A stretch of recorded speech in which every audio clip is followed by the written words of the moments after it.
Good morning, Hacking Self Storage listeners. I'll be honest with you, I am genuinely excited about doing this episode today. And I've been excited about doing this episode ever since the conference. And the reason I'm excited about it is because I think it will challenge the way you think. It challenged the way I think.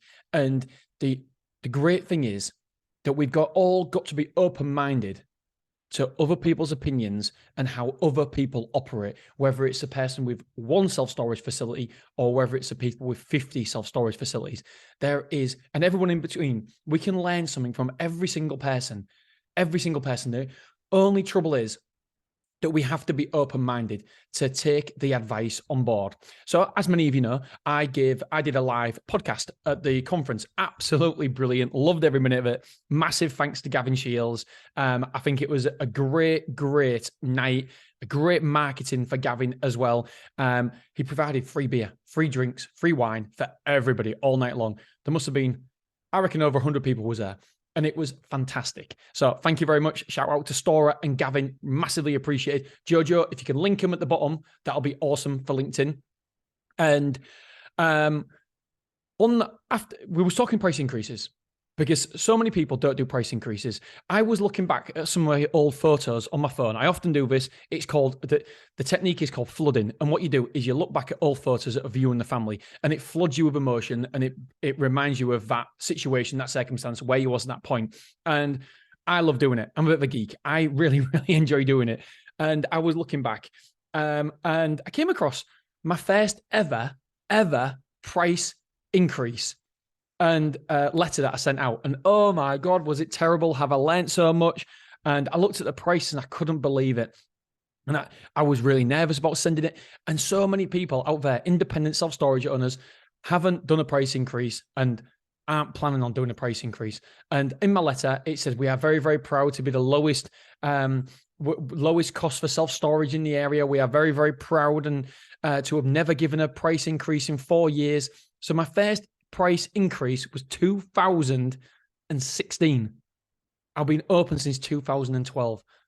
I cannot believe it. To give you some idea, Beverly was taking £56,000 a year back then. And now Beverly, with no extra units, might I add, Beverly is taking over £180,000. So we've more than 3x'd it by price increases and proper revenue management. And so there's companies out there that have never done a price increase that are leaving money on the table. £130,000 drop, boom, straight to the bottom line.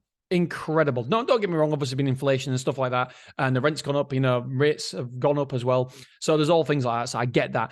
But it was a real eye-opener for how I used to be. And what excited me was that was 2016. It's 2023 now. That was 7 years ago. I can't wait to see this next iteration of Dean. Where am I going to be in 7 years? I can't wait, because I'll look back on what I'm saying right now and think, you idiot. I hope I do, because if I don't, then I haven't improved. And if you aren't improving, then I don't know. I don't see the point. I want to improve all the time. So the idea is that I like looking back and thinking, what a numpty, what a wally, what an idiot.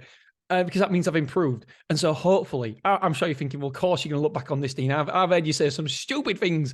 And so you're going to look back on this and think, yeah, idiot. Anyway, back to the point of price increases.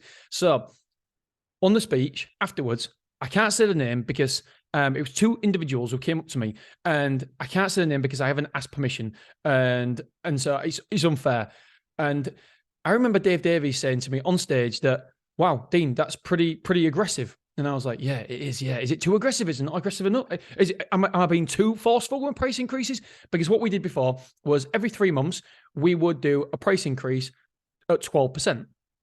And then we would do a price increase every 9 months after that at 12%. So I called it the 3, 9, 12. So first 3 months, 12% increase. And then every 9 months after that, 12% increase. However, we capped it at a 40 or 50 pound. I can't remember because we keep changing it. We capped it at 40 or 50 pound increase. And Dave Davies told me on stage that that's aggressive. And I was like, oh, right, okay, that's a top end that I can go then. However, he did say that somebody in his network that he looks after, consulting, is averaging 13.7% increase. I was like, wow, okay, so that's the best that Dave Davies clients are doing, 13%. So I haven't got much to go. Anyway, I was walking out. I think I was actually going for a run on the conference, and these two gentlemen came up to me and started saying, "Oh yeah, I loved it, Dean." Blah, blah, blah, blah, blah. And I already know these guys, absolutely salt of the air, brilliant people. They're down south, somewhere down south, and they've got multiple facilities. And he said to me, "Yeah, the only thing is, mate, I disagree with you and Dave." I was like, "Fuck." My instant reaction is, "Don't be so stupid. We're right, you're wrong." And only for a marginal split second, because nobody likes being challenged, but I do. I do like you get the best out of me when you challenge me. And like Dan Bradbury challenged me. My first meeting I had with him, and I'd never been challenged like that in my life. And I can't lie, it took me like a week to stop calling him a wanker in my head. Sorry, Dan. I was like, fucking Dan Bradbury. What is he fucking Dan Bradbury? And then as the days went on, I was like, well, maybe he's got a point about this, but still, fuck Dan Bradbury, fucking Dan Bradbury. Who's he think he is? And I was like, and all of a sudden a week later, I was like, all right, yeah, I don't agree with all of it, but I can see where he's going with this. He's got a point. I'm a bit rude now. And so my immediate reaction is always, nah, I'm right. Anyway, so I listened to him and he said, "You're not being aggressive enough." And I was like, let me have a bit of coffee, by the way. This is my second coffee of the morning. Oh, and then I'm going for a walk to coffee shop as well. Right, so Dan Bradbury said, not Dan Bradbury, this person says, "You're not being aggressive enough." I was like, "What do you mean not being aggressive enough? Do you not listen to Dave? Of course I am." I goes, "Why? What do you do?" And he goes, "We go for 25% increases." I was like, "What? What? No, you don't." Anyway, he got me out his yield and showed me his yield. And I was like, "Fuck me." I said, "What's your chain like?" And he goes, "I can't lie, the chain is a little bit bigger." But then I was looking at his chain is actually less than my chain. And some of his sites are relatively similar in terms of when they was open. I was like, holy shit. Right. Okay. So I love that because the glass ceiling that I had when Dave Davies said to me 13.7, that's his best client, or one of his, I don't know if his best client, but that's what he told me. One of his clients are doing 13.7% increases on rent increases. And so I was thinking that's the ceiling. In my head, I had a glass ceiling, an artificial ceiling. I was like, and then so all of a sudden, just talking to these two guys, it smashed through that ceiling. And all of a sudden I'm thinking, well, should I do 25%? And he did actually say to me, he said, well, don't forget, we're down south, so we might be able to handle them sort of increases. However, you might not be able to. I was like, and so he said, maybe at least 15. I was like, fuck 15, I'm going 20. So this month, we have sent out 20% increases for the first time ever with no cap. And so I asked him, do you do a cap? And he goes, no, why would we do a cap?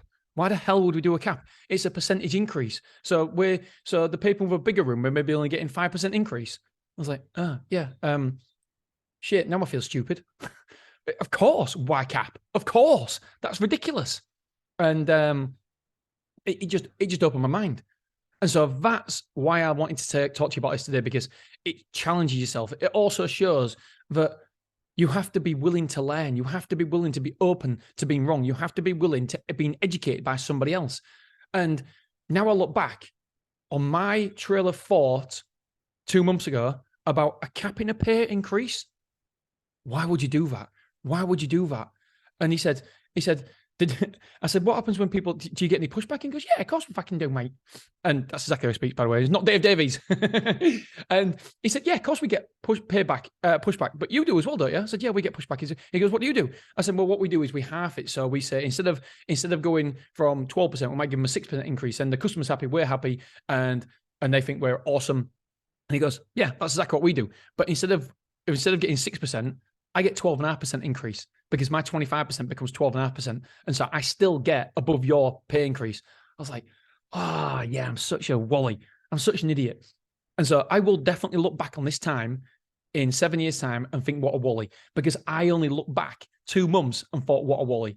And so we have to iterate all the time. We have to improve all the time. We have to be open to being educating ourselves. We're taking somebody else on. And I'm always a little bit rude, first of all, when I take somebody else on, because for me, it's so important to be learning, to be educating yourself all the time, and to be wanting to improve. And read books is so important to me. And if you want to be part of my management team, you have to read books. You have to want to better yourself. I don't want the version of Angela James forever. I want 2.0, 3.0. I want us to all improve. And hell, if we improve past me and my company and the standards and price that we can pay, so be it. Hell, I've give you that springboard to go off and 100, 200, 300 grand somewhere else. That. Do you know what? In a weird kind of way, I'll be gutted. Obviously, I'll be gutted. But inside, I'll be thinking, fuck yeah, we had something to do with that. We had something to do with them increasing how much they can earn. And for me, it's all about trying to be better than we were yesterday. Forget everybody else. You're in a competition with nobody else. You're only in competition with you and how you was yesterday. Doesn't matter what Sid James is doing down the road. Forget them. It's all about you and making sure that you improve day on day. So, yep, my big takeaway from the conference was, apart from it was awesome to meet everybody, see everybody, and just get to know people on a personal level, because obviously you get messages here and there, but you don't really get to talk to people. And so them sort of physical meetups, I think are brilliant, absolutely brilliant. And so my big takeaway here is, don't have a ceiling. Don't have a glass ceiling. You can smash through that glass ceiling, and it's self-imposed glass ceilings as well that I put there. And it was only because somebody talked to me afterwards that all of a sudden took a sledgehammer to that and said, "No, fuck that, mate. Boom, you can do more." I was like, right, okay. And he says, basically, I mean, don't get me wrong. You've got to be careful because you don't want to be doing it if you're, well, do you want to be doing it? I suppose you do, yeah. See, I'm an idiot. I'm still an idiot. My trailer thought I was thinking then, you don't want to be doing it if you're 50% occupied. Well, why don't you? Why don't you? People don't leave because of a price increase. So why don't you? Why won't you earn more money? So yeah, it's don't get me wrong. People will think it's too much, but it's supply and demand. I mean, we're 90-something% full at Beverley, 93% full at Beverley. So we need to increase the prices there because supply and demand. The actual occupancy says we're too cheap. Otherwise, we won't be 93% occupied. And so supply and demand, my friend, we're coming in the busiest time of the year. So therefore, you can push some price increases. Right, that's my takeaway. I was really excited about doing this episode, and hopefully it didn't disappoint. I've got loads off my chest that I wanted to talk about, and I feel very, very, I don't know, motivated and happy that I am constantly improving. And this version of Dean is still a Wally. And hopefully in 7 years, well, hopefully in years, I'll look back and think, oh, you absolute donut. I look back on my previous interviews with people and I'm like, you absolute uneducated, unconfident Wally Pops. Yes, Wally Pops. New word, Wally Pops. I was a Wally Pops. Anyway, I love you. I appreciate you. Going to chat today. See you later. Bye.